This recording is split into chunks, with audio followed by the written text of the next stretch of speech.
O plenário do Supremo Tribunal Federal mantém decisão do Tribunal Superior do Trabalho que considerou válida a penhora de R$ 61 mil da extinta rede ferroviária para o pagamento de dívidas trabalhistas. Na sessão desta quinta-feira, os ministros decidiram que é válida a penhora de bens de pessoas jurídicas de direito privado realizada antes da sucessão destas pela União e que a execução não deve ser feita por precatório. No caso, um homem entrou com uma ação de execução contra a rede ferroviária para o pagamento de dívidas trabalhistas. Em 2006, o Tribunal Superior do Trabalho determinou a penhora de R$ 61 mil para a quitação dos valores. Mas em 2007, com a extinção da rede, a União passou a responder por seus direitos e obrigações e entrou com recurso aqui no Supremo contra a decisão do TST, pedindo que o pagamento fosse feito por precatórios e não mediante penhora. Não é que a União, de forma alguma, se recusa a efetuar o pagamento. Ao contrário, a União se insurge única e exclusivamente em relação à forma desse pagamento. Que esse pagamento deve sim seguir o rito do artigo 100 da Constituição Federal. Inclusive, no parecer exarado pela Procuradoria-Geral da República, a Procuradoria-Geral da República destaca expressamente que o regime de precatório, a partir do momento da sucessão, constitui a verdadeira imposição. A defesa do trabalhador argumentou que a penhora é válida, já que foi realizada antes da sucessão pela União. Na medida em que o valor já está penhorado e era um crédito de um contrato da rede ferroviária com uma empresa de logística,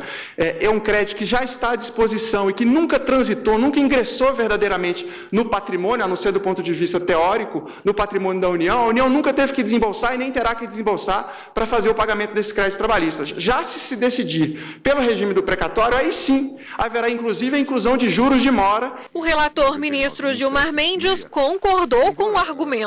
Se a época em que foi realizada a penhora, a Refesa, não tinha sido sucedida pela União, revela-se legítima essa constituição patrimonial, no que resulta inadmissível a alegação de afronta ao artigo 100 da Constituição. Diante desses fundamentos, concluo ser válida a penhora em bens de pessoa jurídica de direito privado realizada anteriormente à sucessão desta pela União, não devendo a execução prosseguir mediante precatório. Todos os ministros seguiram o mesmo entendimento. A penhora, nesse caso, deu-se em 2006 e a sucessão deu-se praticamente um ano depois, em 2007. E, portanto, nesta medida, o que no voto de Sua Excelência se denomina de situação jurídica consolidada, impõe o respeito à penhora realizada anteriormente. O regime jurídico constitucional dos precatórios é, na verdade, um privilégio que se dá à fazenda pública. É uma exceção. E, portanto, acho que ela deve ser interpretada sempre com a parcimônia e o comedimento que se deve interpretar as exceções. O voto do eminente ministro Gilmar Mendes também faz prevalecer na espécie a orientação jurisprudencial já consagrada pelo Tribunal Superior do Trabalho, no sentido de ser válida a penhora em bens de pessoa jurídica de direito privado, como a Rede Ferroviária Federal S.A., Sociedade de Economia Mista, sob forma de sociedade anônima, realizada anteriormente ao momento em que se registrou a sucessão pela União Federal. Como o caso teve repercussão geral reconhecida, o entendimento vai solucionar 400 processos da rede ferroviária que estavam suspensos, aguardando um precedente do Supremo. Ainda durante a sessão, por unanimidade, os ministros decidiram que é da Justiça Federal a competência para processar e julgar crimes ambientais de exportação de animais silvestres ameaçados de extinção e espécies exóticas. Todos os ministros seguiram o voto do relator, ministro Luiz Fux. A regra geral é que os crimes ambientais sejam julgados pela Justiça Estadual, salvo algumas situações específicas, ser cometida em detrimento de interesses da União ou de seus entes, como aponta o ministro Fachin, for previsto em tratado e iniciada a sua execução no Brasil, ou for cometido a bordo de navios ou aeronaves ressalvada a competência da Justiça Militar.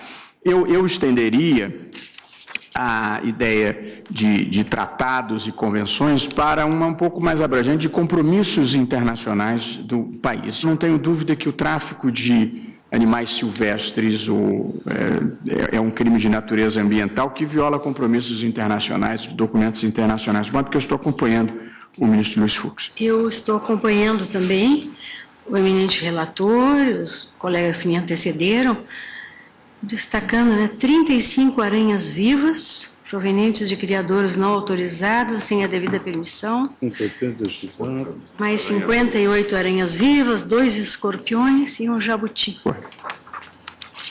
Exportação irregular, eu acompanho. A competência da Justiça Federal para este julgamento. O julgamento também teve repercussão geral reconhecida e serve de orientação para todas as ações que tratam da questão na Justiça. Bom, e para falar sobre essa sessão do Supremo de ontem, está aqui conosco no estúdio a consultora jurídica da TV Justiça, Karina Zuccolotto. Boa tarde, Karina. Boa tarde, Érica. Bom, explica para a gente qual a diferença de uma execução de dívida comum aí para um pagamento de uma dívida por precatório.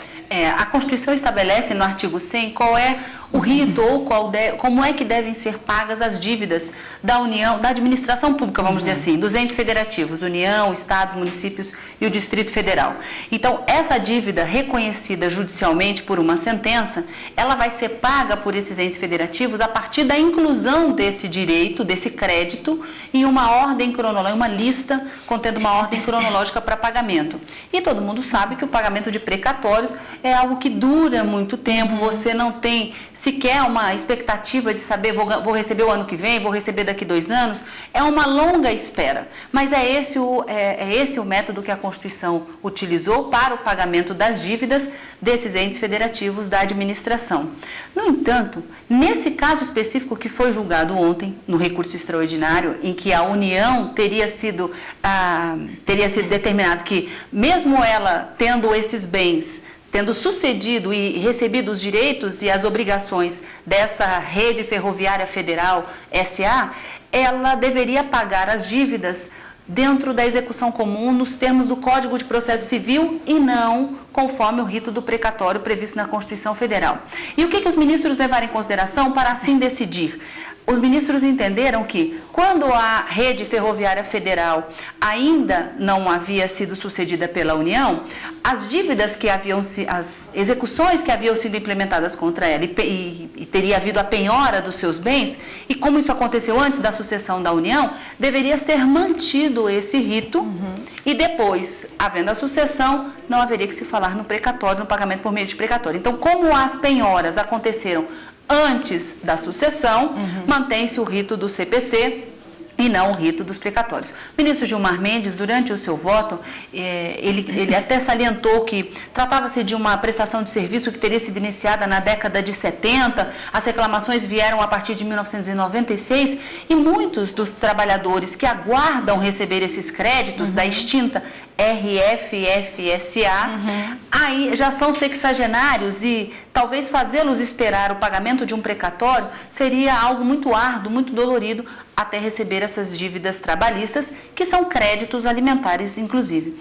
A União argumentava que que a regra seria o pagamento do precatório, mas os ministros entenderam que, em razão desse momento em que a penhora aconteceu, dos bens dessa empresa, que era uma empresa pública de direito privado e que, portanto, alcançada pelo Código de Processo Civil e as penhoras efetivadas, tendo acontecido isso nesse momento, não caberia agora dizer que o pagamento seria por meio de precatórios. E aí, nesse sentido, acabaram mantendo a decisão do TST, refutando os argumentos da União, que era recorrente aqui nesse caso. E por unanimidade, o julgamento foi até bastante célere. A sessão de ontem foi uma sessão mais rápida. Nesse recurso extraordinário, por unanimidade, os ministros negaram provimento a esse recurso da União, mantendo o entendimento do TST. Havendo a penhora de bens antes da sucessão dessa empresa, dessa sociedade de economia mista pela União, deve prevalecer o rito da execução pelo Código de Processo Civil. Karine, houve um outro julgamento finalizado ontem, né?